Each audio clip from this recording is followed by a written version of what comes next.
નમસ્કાર, હું છું અંજલિ રાવલ અને તમે જોઈ રહ્યા છો કેટીવી ન્યૂઝ ગુજરાતી. ભાગ્યલાભ એટલે તમારો લોકપ્રિય શો અને ભાગ્યલાભનો અર્થ થાય છે ભાગ્ય. તમારું જે ભાગ્ય છે એના વિશે અમે તમને જણાવીએ છીએ. શાસ્ત્રીજી ભદ્રેશભાઈ દવે આપણી સાથે ઉપસ્થિત છે. શાસ્ત્રીજી, આપનું સ્વાગત છે. જય ગણેશ. શાસ્ત્રીજી, સૌપ્રથમ તો આપણા દર્શક મિત્રોને જણાવશો કે આજની તિથિ કઈ છે? સૌપ્રથમ તો ભાગ્યલાભના માધ્યમથી જણાવવામાં આવે કે જ્યારે તિથિ તો અષ્ટમીનો પ્રારંભ તો થઈ ચૂક્યો છે અને આજે સુંદર મજાનો દિવસ ગજ કેસરી યોગ છે. ગઈકાલે પણ આપણે વાત કરી પ્રમાણે કે જ્યારે ગજ કેસરી યોગ હોય ત્યારે હંમેશા નિર્ણયો અને નિયમો સારા પ્રાપ્ત થાય જેથી કરી યશસ્વી પ્રાપ્ત થાય. બીજું એમાં જોગાનો જોગ એ છે કે આજે 11/11/2025 એટલે કે 11મી તારીખ અને 11મો મહિનો. આજે સવારે કદાચ તમે 11 કોઈ 20 ન માંગી હોય તો રાતના સમયે 11:11 નક્કી કરી લેવાનું રહેશે કે મારે કઈ 20 માંગવાની, હેલ્થ માટે, વેલ્થ માટે, ઇકોનોમિકલ માટે, એજ્યુકેશન માટે કે પછી મેરેજ માટે કંઈ પણ 20 માંગવાની હોય એ નક્કી કરવાની રહેશે. કે ધારો કે તમે નક્કી કરો છો કે મારે 11 પ્રકારની 20 માંગવી છે, 11 પ્રકારનું આપણે લેવી છે ઈચ્છા શક્તિ, તો તમે નક્કી કરી રાખો રાત્રે આજે 11 અને 11 દિવસે, એટલે કે કહેવાનો મતલબ શું છે 11 અને એ સમયે તમે ભગવાનને પ્રાર્થના કરો અને બેસ્ટ વિશેષ માંગો કે આવનારું 2026નું વર્ષ શુભદાયી, લાભદાયી અને પ્રગતિદાયી જાય. આજે 11મા મહિના પછી 12મો મહિનો અને પછી નવા વર્ષનો પ્રારંભ થાય છે તો એ દિવસો સુંદર જાય. તો અષ્ટમીનો પ્રારંભ થઈ ચૂક્યો છે, સાથે સાથે ગજકેસરી યોગ અને ન્યુમરોલિક પ્રમાણે પણ આપણે 11 કહેવામાં આવે તો સુંદર દિવસ અને સ્થાપત્ય તમારું જીવનમાં સફળતા મેળવવાનો દિવસ છે. તો તમે ભગવાનનું સ્મરણ કરવું એ અગત્યનું સાબિત થાય તમારા માટે. જી શાસ્ત્રીજી, આજે તમે તિથિ વિશે જણાવ્યું ત્યારે આપણા દર્શક મિત્રોને જણાવશો કે આજે તિથિ છે એમાં દર્શક મિત્રોએ શું કરવું જોઈએ? આજની તિથિના દિવસે, આઠમના દિવસે માતાજીની ઉપાસના કરવી જોઈએ, દેવોની આરાધના કરવી જોઈએ અને જ્યારે પણ દેવની આરાધના કરી વિઘ્નહર્તાની પ્રાર્થના કરવી જોઈએ. મંગલમય વાતાવરણ થાય એના માટે મંગલની ઉપાસના કરવી જોઈએ. મેં જ્યારે શરૂઆત કરી ત્યારથી પણ આપણે દરેક દિવસે કહેવામાં આવે છે કે 2025નું સાલ છે, સુંદર મજાનું વર્ષમાં આપણે 2025માં મંગળનું નામ લેવાનું, મંગળની યાત્રા કરવાની, મંગળમય થાય એના માટે પ્રાર્થના કરવાની છે. જી શાસ્ત્રીજી, હવે આજના દિવસે કયા 5 શુભ કાર્યો કરવા જોઈએ એમ જણાવશો દર્શક મિત્રોને? સર્વપ્રથમ તો જ્યારે કહેવામાં આવે શુભ કાર્યની શરૂઆત કરવામાં આવે તો કોઈ પણ કામ શરૂઆતથી કરવામાં આવે તો જ્યારે આજનો દિવસ ગજ કેસરી યોગ છે, ગજ કેસરી યોગના દિવસે તમારે ગુરુદેવની કૃપા મેળવવાની રહેશે, ગુરુદેવને પ્રાર્થના કરવાની રહેશે. પહેલા નંબરમાં ગુરુદેવને પ્રાર્થના કરો. બીજા નંબરમાં કહેવામાં આવે ગુરુવારના દિવસે એટલે કે આવનારો દિવસ ગુરુવાર હોય એ દાડે મહાદેવમાં ચણાની દાળનું દાન આપો. અને આજના દિવસની વાત કરવામાં આવે તો આજે હનુમાન ચાલીસાનો પાઠ કરો અને હનુમાન ચાલીસાના પાઠ કરવાથી પણ જીવનમાં જે આપણા સંકટ છે એ કોઈ પણ પ્રકારના સંકટ દૂર થઈ જશે.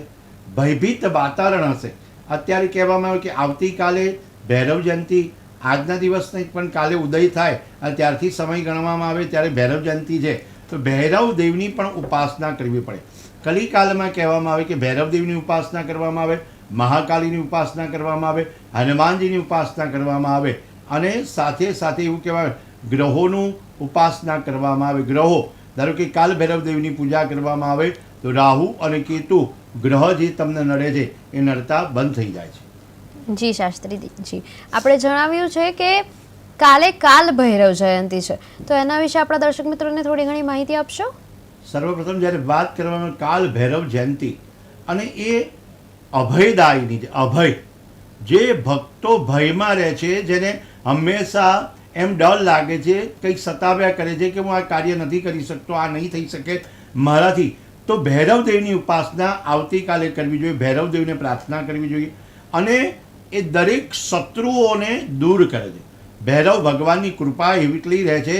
ભૈરવ જયંતિના દિવસે એટલે કે ભૈરવ અષ્ટમી કહેવામાં આવે. ભૈરવ અષ્ટમી એટલે કે ભૈરવ આઠમના દિવસે કાલ ભૈરવની પૂજા કરવામાં આવે. શાસ્ત્રોના અનુસાર ભૈરવદેવની પૂજા કરવાથી નકારાત્મક ઉર્જાઓ આપણા જીવનની દૂર થાય. કોઈ પણ પ્રકારની નેગેટિવિટી હોય એ નેગેટિવિટી દૂર કરવા માટે કાલ ભૈરવની પૂજા કરવા. આ દિવસો છે ને આપણામાં કહેવામાં આવે કારતક મહિનામાં વદ આઠમનો દિવસ આવે ત્યારે ભૈરવ જયંતિ આવે છે અને ભૈરવ જયંતિના દિવસે આપણે ખાસ વિશેષ પૂજા કરવાની હોય ભૈરવદેવની.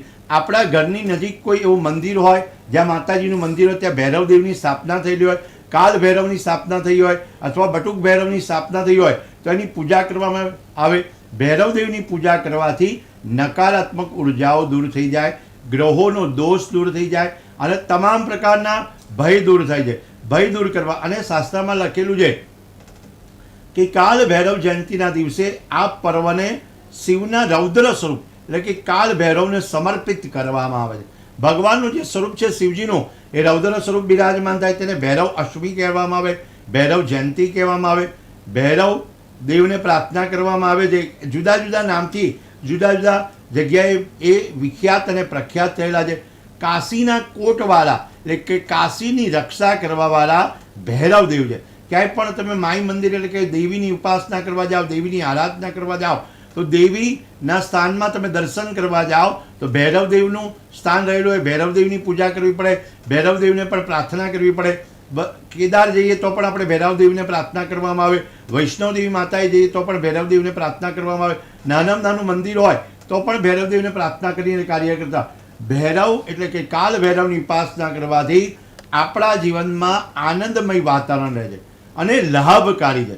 અને એવું કહેવામાં આવે છે કે અકાલ મૃત્યુનો ભય દૂર થઈ જાય.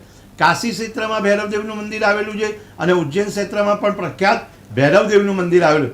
ભૈરવ જયંતિના દિવસે ભગવાન ભૈરવને પ્રાર્થના કરવામાં આવે કે અકાલ મૃત્યુ ન થાય, ભય મુક્ત વાતાવરણ રહે, વેપાર રોજગારમાં સમૃદ્ધિની પ્રાપ્તિ થાય.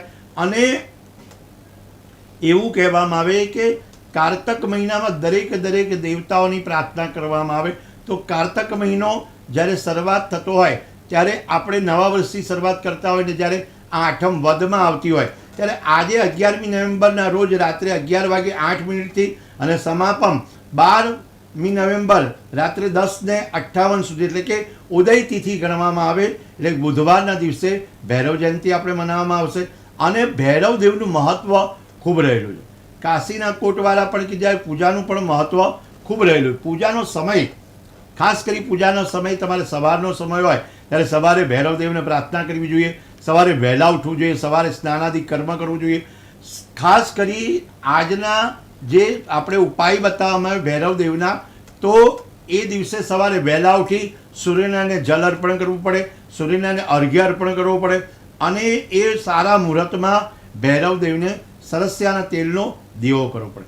ગૃહસ્થ આશ્રમ હોય ને ગૃહસ્થ આશ્રમમાં ખાસ કરી સંકલ્પ કરવો પડે, સ્નાનાદિ કર્મ કરી સૂર્યનારાયણને જલ ચડાવી અને કાલ ભૈરવની સાત્વિક પૂજા કરી અને ભગવાનને પ્રાર્થના કરવી. સામાન્ય રીતે પૂજામાં ભૈરવદેવ છે ને શિવ અને પાર્વતી શિવના ભક્ત છે અને પાર્વતીના અનુયાયી છે. આ દિવસે શિવની આરાધના અને માતા દુર્ગાની પૂજા એટલે કે માતાજીની આરાધનાથી પણ ભૈરવદેવ પ્રસન્ન થાય છે. શુભ સમયે અને શુભ દિવસે આપણે ભગવાન શિવજી ઉપર એટલે કે મહાદેવજી ઉપર અભિષેક કરવો જોઈએ. આવતીકાલના દિવસે ખાસ કરીને જ્યારે સમય હોય કે ના હોય પણ આ દિવસો વર્ષમાં એકવાર આવતા હોય તો તમારા સમયની સાથે ચાલી આ દિવસે ભગવાન શિવજી ઉપર અભિષેક કરવાનો છે, જલથી અભિષેક કરવાનો છે, ભગવાનને પ્રાર્થના કરવાની છે કે અમે અભિષેક કરીએ અને ભૈરવદેવની કૃપા રહે, અમને અભયદાયની એટલે કે અભય મળે, કોઈ પણ પ્રકારનો અમને ડર ન રહે. સંસારમાં અનેક પ્રકારના ડર સતાવતા હોય. ઘણા લોકો રાત્રે સૂઈ શકતા નથી, ઘણા લોકો દિવસભર દિનચર્યા કરતા હોય અને તેમ છતાં એક એવો ભય રહેતો હોય કે હું આ કરીશ તો આ થશે આ થશે. તો ભૈરવદેવની ઉપાસના ભૈરવદેવની આરાધના દર્શન જ કરવાના છે. આરાધનામાં શું છે કે પૂર્વમુખ બેસવાનું છે, ભોલેનાથ એટલે કે મહાદેવજીની કૃપા મેળવવાની છે અને બિલીના પત્ર અર્પણ કરવા, બિલી પત્ર અર્પણ કરી, ફૂલ પુષ્પ અર્પણ કરી, ધૂપ દીપ અને નૈવેદ્ય મહાદેવજીને અર્પણ કરવાના અને ભૈરવદેવને અર્પણ કરવા. ભૈરવદેવને ખાસ કરી ભૈરવદેવની પૂજા કરવામાં આવે તો તલ અને અડદના અર્પણ કરવામાં આવે. તલ છે ને એ ભૈરવદેવને અર્પણ કરવામાં આવે, અડદ પણ અર્પણ કરવામાં આવે અને ભૈરવદેવનું પ્રિય ભોજન છે એ છે જલેબી. જલેબી છે, પાન છે, નારિયેળ છે, એ બધું ચઢાવો ભગવાનને અર્પણ કરવું પડે. આજના દિવસની વાત કરીએ તો ગજ કેસરીઓ એ રીતે જ આવતીકાલનો દિવસની વાત કરીએ તો કાલ ભૈરવ જયંતિના દિવસે તમે ખાસ એક નક્કી કરવું પડે કે આપણે સ્નાનાદિ કર્મ કરીશું, ભૈરવદેવને પ્રાર્થના કરીશું આપણે જલેબી ચડાવીશું, પાન ચડાવીશું, શ્રીફળ લઈ જઈશું. 7-8 વસ્તુઓ જે મુખ્ય છે એ લઈ જવાની રહેશે અને મુખ્ય વસ્તુ આપણે ધરાવવાની રહેશે. અને ખાસ એ ભૈરવદેવની આરતી કરવામાં આવે. કારણ કે અત્યારના જમાનામાં કોઈ પણ વસ્તુ શક્ય છે ગૂગલના માધ્યમથી કે ક્યાંય પણ તમને ચોપડી અવેલેબલ મળી જાય કે ક્યાં પુસ્તક અવેલેબલ મળી જાય તો ભૈરવદેવની આરતી કરજો. સાંજના સમયે કાલ ભૈરવના મંદિરમાં સરસ્યાના તેલનો દીવો કરવામાં આવશે, સરસવના તેલનો દીવો કરવામાં આવશે અને એ દીવો 4 મુખવાળો અને 4 મુખવાળો દીવો પ્રગટાવી ઓમ કાલ ભૈરવાય નમઃ એ મંત્રનો જપ કરવામાં આવે. કાલ ભૈરવ અષ્ટકનો પાઠ કરવામાં આવે. ખાસ કરી એ દિવસે તમે કાળા કૂતરાને મીઠી રોટલી અથવા તો ગોળ ખવડાવજો. મીઠી રોટલી એટલે કે ગરી રોટલી આપણે બનાવવામાં આવે અને તેનાથી કાલ ભૈરવ પ્રસન્ન થાય. કેટલું બધું શાસ્ત્રમાં લખેલું છે કે આપણે આટલી વસ્તુનું દાન કરીએ, સૂર્યનારાયણને અર્ઘ્યાર્પણ કરીએ, ભૈરવદેવને ઉપાસના કરીએ, કાલ ભૈરવની ઉપાસના કરીએ અને ભૈરવનું વાહન પણ કાળું કૂતરું છે તો એ કૂતરાને પણ કંઈક આપણે ભોજન આપીએ. આપણા શાસ્ત્રમાં લખેલું છે કે પ્રાણી માત્રનું કલ્યાણ કરવા માટે ધર્મ છે.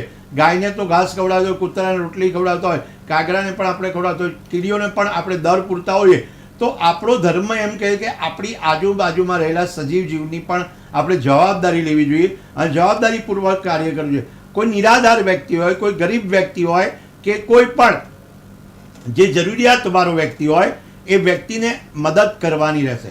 કાલ ભૈરવ જયંતિ દિવસે ધારો કે અન્નનું દાન આપો, વસ્ત્રનું દાન આપો અને ગૃહસ્થ જીવન છે અને ગૃહસ્થ જીવનમાં તમારે મધ્યરાત્રિ જે પૂજા કરતા હશે તો કરશે પણ નિશ્ચિત કાળમાં જ્યારે પૂજા કરી અને ઘરમાં દીવો પ્રાગટ્ય કરી અને ભૈરવ ચાલીસાનું પણ નામનું સ્મરણ કરી શકાય. ભૈરવદેવને પ્રાર્થના કરવામાં આવે અને ભૈરવદેવનું મહત્વ એટલું બધું રહેલું છે કે કાલ ભૈરવ જયંતિનું મહત્વ એટલા માટે કહેવામાં આવે છે કે મેં શરૂઆત કરી ત્યારે પણ કીધું કે કાશીના કોટવાલા કે કાશીની રક્ષા કરવાવાળા ભૈરવદેવ છે અને કાશી નગરમાં તમે શિવજીની જોડે બિરાજમાન થાવ તો ભૈરવદેવની ઉપાસના કરવી પડે, ભૈરવદેવને પ્રાર્થના કરવી પડે. જે ભક્ત પૂજા શ્રદ્ધાથી, વિશ્વાસથી અને અડગતાથી ભગવાન ભૈરવદેવની પૂજા કરશે એના જીવનમાં રાહુ અને કેતુ મહારાજની કૃપા રહેશે. કેતુ અને રાહુ નડતા હોય ને તો ખાસ કરીને ભાગ્યલાભના માધ્યમથી જણાવવામાં આવે કે જ્યારે ભૈરવદેવની ઉપાસના કરજો, ભૈરવદેવનું નામ લેજો, કાલના દિવસે ભૈરવ ચાલીસાનો પાઠ કરજો, કાલના દિવસે જ્યારે ભૈરવ દાદાને પ્રાર્થના કરજો કે ઓમ કાલ ભૈરવાય નમઃ એ 108 વખત જપ કરજો. રાહુ, કેતુ અને શનિ મહારાજના દોષોથી છુટકારો મળવાનો દિવસ છે.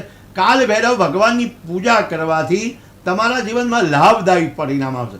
લાભદાયી એટલે ભગવાનના અનેક નામ હોય એમાં છે ને એક ભગવાનનું નામ છે સુખ સંપત્તિદાયક ભૈરવાય નમઃ. નામ કેવું છે? સુખ સંપત્તિદાયક ભૈરવાય નમઃ. સુખ અને સંપત્તિ એ પણ ભૈરવ દાદા આપણને અર્પણ કરે છે, આપે છે. જુદા જુદા નામ છે. અસિતાંગ ભૈરવાય નમઃ, રૂરુ ભૈરવાય નમઃ, ચંડ ભૈરવાય નમઃ, ભીષણ ભૈરવાય નમઃ, ઉન્મત્ત ભૈરવાય નમઃ, સોમવાર ભૈરવાય નમઃ, સુખ સંપત્તિદાયક ભૈરવાય નમઃ. સુખ અને સંપત્તિ આપવાવાળા ભૈરવદેવ છે. તો આ ભૈરવદેવની ઉપાસનાથી આપણા જીવનમાં હંમેશા સફળતાની પ્રાપ્તિ થાય છે. તો ભૈરવદેવની આરાધના કરવાનું યોગ્ય પરિણામ નકારાત્મક વિચારોને દૂર કરે. તમારે વિચારો કોઈ પણ પ્રકારના નકારાત્મક હોય અને ઉર્જા શક્તિ વધારવાની હોય તો તમારે નકારાત્મક ઉર્જાને દૂર કરે છે. કાલ ભૈરવની પૂજા કરવાથી શિવજી તમારી પર પ્રસન્ન થાય છે અને કાલ ભૈરવની પૂજા કરવાથી કુંડલીમાં જે શનિ મહારાજ જ્યાં બિરાજમાન થાય, ખાસ કરીને જ્યારે શનિની પનોતી હોય, મેષ રાશિવાળા, સિંહ રાશિવાળા, ધન રાશિવાળા અને મીન રાશિવાળા અને કુંભ રાશિવાળા જે જાતક છે એ જાતકોએ ભાગ્યલાભના માધ્યમથી જણાવવામાં આવે કે શનિની પનોતી, નાની પનોતી અને મોટી પનોતી ચાલતી હોય તો કાલના દિવસે કંઈ ના ફાવે તો આપણે કૂતરાને એક ગરી રોટલી ખવડાવીશું અથવા તો કાલ ભૈરવના મંદિરે જઈ અને ભગવાનને પ્રાર્થના કરવી. ભૈરવ શબ્દનો અર્થ જ એ થાય કે ભયને દૂર કરે છે. કોઈ પણ પ્રકારનો ભય દૂર કરવાના ભૈરવદેવ છે અને ભૈરવ જ્યાં બિરાજમાન કરતા હોય શિવ અને દેવીની પાર્વતીની વિશેષ પૂજા કરવામાં આવે. કાલ ભૈરવની પૂજા કરવાથી ભક્તોના મનોરથ સિદ્ધ થઈ જાય, મનની ઈચ્છા. અને ખાસ કરીને કોઈ ઘરમાં બીમાર વ્યક્તિ હોય અને બીમાર વ્યક્તિ હોય ત્યારે એ શ્રવણ કરાવવાનું રહેશે. ભૈરવ અષ્ટકનો પાઠ એમને શ્રવણ કરાવવાનો રહેશે. જ્યારે કદાચ આપણને બોલતા ના આવડે, વાંચતા ના આવડે તો આપણે જ્યારે સાંભળતા આવડે ને ત્યારે ભૈરવ અષ્ટકનો પાઠ કરવામાં આવે, ભૈરવ અષ્ટકનો પાઠ સાંભળવામાં આવે. જ્યારે આજનો જે કામ કરવાનું છે એટલે કે ભૈરવ જયંતિના દિવસે ગંગાજળ ભેરવી અને ગંગાજળથી શુદ્ધિકરણ આપણા ઘરમાં કરવાનું છે, સ્નાનાદિ કર્મ કરવાનું છે, ઉગતા સૂર્યની પૂજા કરવાની છે. ઉગતા સૂર્ય એટલે કે સવારે વહેલા ઉઠી સૂર્યને અર્ઘ્ય અર્પણ કરવાનું છે. સાથે સાથે ભૈરવદેવની સાથે ગણેશ ભગવાનની પૂજા, ભગવાન શિવજીની પૂજા પંચામૃતથી કરવામાં આવે, ભૈરવદેવને સિંદૂર ચડાવવામાં આવે અને ચમેલીનું તેલ ચડાવવામાં આવે. ભગવાન ભૈરવને ધૂપ દીપ અને મેં કીધું ને એ પ્રમાણે કે જલેબી પણ અર્પણ કરવામાં આવે અને ભગવાનની આરતી કરવામાં આવે. ત્યારે ભૈરવદેવની આરતી કરી અને આપણે કાર્યક્ષેત્રમાં આગળ વધી શકીશું. કારણ કે ભૈરવદેવની આરતી કરવાથી પણ આપણા આરતી એવું કહેવામાં આવે કે કોઈ પણ પ્રકારનું હોય ને એ પાપને બાળી નાખે. એટલે આપણે ભૈરવદેવની આરતી પણ યોગ્ય પ્રમાણે કરી એ અગત્યની છે. જી શાસ્ત્રીજી, તો દર્શક મિત્રો, ભાગ્ય લાભમાં આજે આપણે જાણ્યું કે આજની તિથિ કઈ છે અને આવતીકાલની તિથિ કઈ છે. જેમ કે શાસ્ત્રીજી ભદ્રેશભાઈ દવેએ આપણને જણાવ્યું કે આવતીકાલે કાલ ભૈરવ જયંતિ છે.